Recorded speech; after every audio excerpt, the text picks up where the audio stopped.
وَلَقَدْ يَسَّرْنَا الْقُرْآنَ لِلذِّكْرِ فَهَلْ مِن مُّدَّكِرٍ۔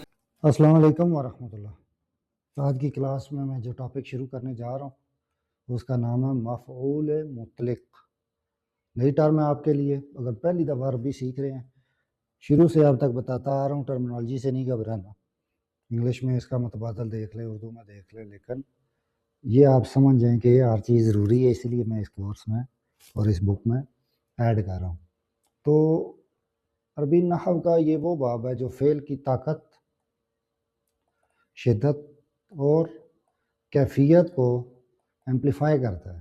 Amplifier word آپ نے سنا ہوگا، اضافہ کرتا ہے، اس میں بڑھاتا ہے۔ سادہ لفظوں میں فعل کو صرف بیان نہیں کیا جاتا، پوری قوت شدت کے ساتھ دکھایا جاتا ہے، ایک اثر اس میں لایا جاتا ہے۔ تو اس کے لیے مفعول مطلق لایا جاتا ہے جملے میں، چونکہ یہ بہت ہی زبردست لینگویج ہے، اس لیے دیکھیں کہ اگر آپ اس کو بیسک ٹو ایڈوانس سیکھ کے پڑھیں گے تو آپ کے اندر ایک اثر آئے گا۔ اسی لیے میں نے یہ سارا اتنی شدید معذوری کے باوجود یہ کورس ریکارڈ کروایا، کیونکہ مجھے پتہ ہے کہ قرآن مجید کو پوری طرح سمجھے تو کیا اثر آتا ہے۔ سب سے پہلے ہم ڈیفینیشن دیکھتے ہیں۔ مفعول مطلق ایک طرح کا وہ مصدر ہے، اپنے ہی فعل سے بنایا جاتا ہے۔ جیسے کہ اگر آپ نے ایک فعل کیا ہے، اسی فعل کے اندر سے مفعول مطلق کے نام سے ایک مصدر بنایا جاتا ہے جو اس کی مزید شدت اور کیفیت بیان کرتا ہے۔ پہلا پوائنٹ اپنے ہی فعل سے بنے گا، دوسرا کہ اسی فعل کے بعد آئے گا اور فعل کے معنی کو موقع کرے گا، یعنی تاکید، کیفیت یا شدت یا تعداد۔ تو شدت، کیفیت اور تاکید، اثر پیدا کرنے کے لیے یہ اس کے استعمال ہے۔ سب سے پہلے آئے گا فعل، پھر اس کا یہ مصدر جو کہ مفعول مطلق کے نام سے۔ دیکھیں ضربہ ایک فعل ہے، فاعل اس کے اندر چھپا ہوا ہے ہوا کا، یہ بیسک میں ہم سیکھ آئے ہیں، ماضی ثلاثی مجرد کا یہ بیسک سیکھا ہے پاسٹ کا، ضربہ اس نے مارا۔ تو اب دیکھیں اس فعل کے اندر سے ایک ایسا مفعول مطلق یعنی مصدر نکالا ہے کہ ضربہ ضرباً، مارا اچھی طرح مارا۔ تو کس طریقے سے ہمیں مزید اس فعل کی شدت اور اس کا ایک کیفیت بتائی جا رہی ہے۔ ضربہ ضرباً یعنی کہ جو مارنے کا حق ہے اس طرح سے خوب اچھی طرح اگر مارا ہے نا، تو اب آپ بات دیکھیں، اب کسی کو کسی نے مارا ہو تو وہ یہ بھی کہہ سکتا ہے ضربہ، جیسے کسی کے یہاں پہ فاعل مفعول ایڈ کر لے، ضرب الولد، آگے دجاجہ لکھ دیں، یعنی لڑکے نے مرغی کو مارا۔ لیکن ضربہ ضرباً جب کہیں گے تو بات میں کس قدر شدت، خوبصورتی اور وہ چیز آ گئی ہے۔ اس لیے ہم یہ ایڈوانس عربی سیکھ رہے ہیں۔ تو بیسیکلی اس کی یہی تین ہے، یا تو یہ موقع کرنے کے لیے آئے گا کس چیز پہ، تاکید، یا اس کی کیفیت یا تعداد۔ سب سے پہلے ہم پڑھتے ہیں مفعول مطلق برائے تاکید۔ اس کا مقصد صرف فعل کو مضبوط کرتا ہے، ٹھیک ہے۔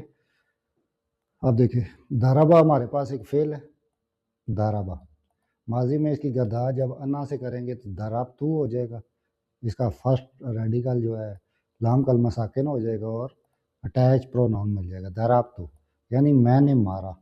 کس کو مارا ہے؟ یہ اٹیچ پروناؤن ہے، میں نے اسے مارا۔ اب یہاں تک دیکھیں نا، ایک حرف لکھا، ایک لفظ لکھا ہوا ہے، لیکن اس کے اندر پورا ایک جہان ہے، فعل بھی ہے، فاعل بھی ہے، مفعول بھی ہے۔ ضربتہ، میں نے اسے مارا، ضرباً۔ اب یہ صرف اور صرف تاکید کے لیے جو مفعول ہے مطلق لایا جا رہا ہے وہ اس طرح سے، ضربتہ ضرباً، میں نے اسے واقعی مارا۔ قرآنی مثال دیکھیں، علمہ یہ فعل ہے، اللہ فاعل ہے، موسیٰ جو ہے وہ مفعول ہے۔ اللہ نے موسیٰ کے ساتھ کلام کیا۔ تو اب یہ دیکھیں تاکید کرنے کے لیے اس کلمہ فعل سے یہ مصدر اور مفعول مطلق لایا گیا ہے، تکلیماً، یعنی کہ واقعہ ہی بات کی ہے۔ اب اوپر کا جملہ دیکھیں جو درسی مثال ہے، ضربتہ ضرباً، میں نے اسے واقعہ ہی مارا ہے۔ تو اب بات تو یہاں تک بھی پوری تھی، علم اللہ موسیٰ، اللہ نے موسیٰ کے ساتھ کلام کیا۔ یہ ورڈ لانے کی وجہ یہ ہے کہ مزید اس میں تاکید کا ایک پہلو شامل کیا گیا ہے کہ کلم اللہ موسیٰ تکلیماً، واقعہ ہی بات کی ہے۔ یہ دیکھیں فعل، اس کا آگے سے مادہ تکلیما، تو یہ بالکل خالص مفعول مطلق ہے جو بات کرنے کی حقیقت کو مؤکد کر رہا ہے، تو یہاں پہ کوئی مجاز نہیں ہے، خالص تاکید ہے جس کے لیے یہ ورڈ لایا گیا ہے۔ سیکنڈ ہے اس کا مفعول مطلق برائے کیفیت، کہ کوئی بھی جو ورب ہوا کیسا ہوا، جب یہ بتایا جائے گا تو واضح ہوگا۔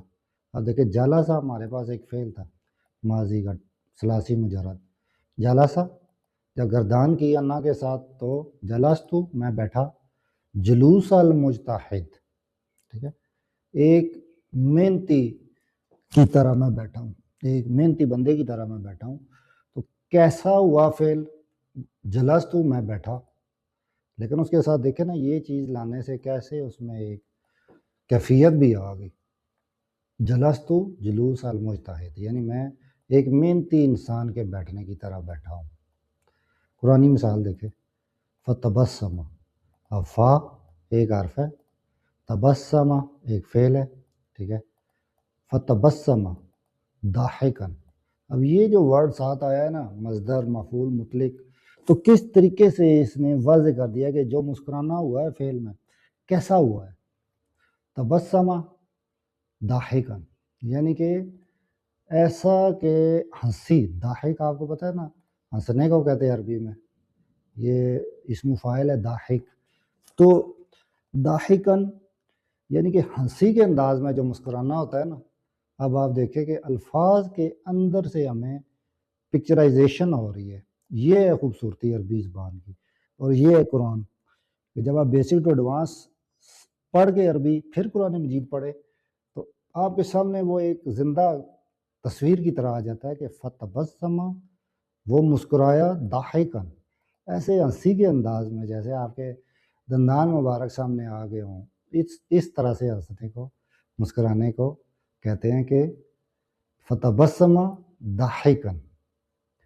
تو کلاس کی طوالت کے ڈر سے میں یہاں پہ اس کو روکتا ہوں، جس سے آگے میں آپ کو نیکسٹ کلاس میں پڑھاتا ہوں، تو آپ بھی بیسک ٹو ایڈوانس عربی سیکھیں، اپنے فرینڈ اینڈ فیملی میں شیئر کریں تاکہ سب بیسک ٹو ایڈوانس عربی سیکھ کے خود سے قرآن مجید پڑھ کے سمجھ کے عمل کریں۔